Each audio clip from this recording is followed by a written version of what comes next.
করে নেব, মুরগির ভর্তা বানাবো, লটকল মোবাইল বাড়ি থেকে নিয়ে আসলে আমি করে নেব। বিট লবণ দিয়ে, শুকনো মরিচ দিয়ে, মশলা দিয়ে ভর্তা বানাবো। সরিষার তেল দিব, একটু লবণ দিয়ে দিব, বিট লবণ, মরিচটা আমি ছিঁড়ে দিব, একটু সরিষার তেল দিয়ে দিব। বুগিয়ে আনছিলাম অনেকটি, কিছু আমার শাশুড়ি বাসায় দিছে, একটা আন্টির বাসায় দিচ্ছে, আমার মেয়েরা খাইয়ে অল্প কটা রয়েছে। আলহামদুলিল্লাহ ভর্তা বানাবো, কল মাখা বানাবো। মাখাটা অনেক মজা হয়েছে, টেস্ট।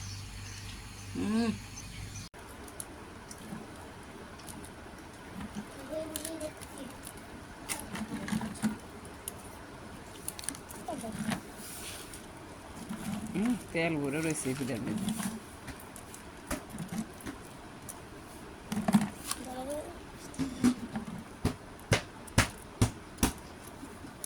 মেডি ডিম দি মাত্র 1 মিনিটের মধ্যে মাথা ব্যথা দূর করার এই মহা ওষুধ সম্পর্কে অধিকাংশ মানুষই কিন্তু জানে না। ঘরে যেখানে দেখবেন উইপোকার বাসা বাঁধা এই মাটিটা সাথে সাথে সংগ্রহ করে রেখে দিবেন। যখনই মাথা ব্যথা করবে এখান থেকে একটুখানি মাটি ভালোভাবে গুঁড়ো করে এর সঙ্গে একটু নারকেল তেল ও পানি ভালো করে মিক্স করে নেবেন। এরপর এই মাটিটা আপনার কপালে ঠিক এভাবে প্রলেপ দিয়ে রেখে দিবেন। দেখবেন 1 মিনিটের মধ্যে আপনার মাথা ব্যথা দূর হয়ে যাবে, আর এটা কিন্তু 100% পরীক্ষিত ও কার্যকরী।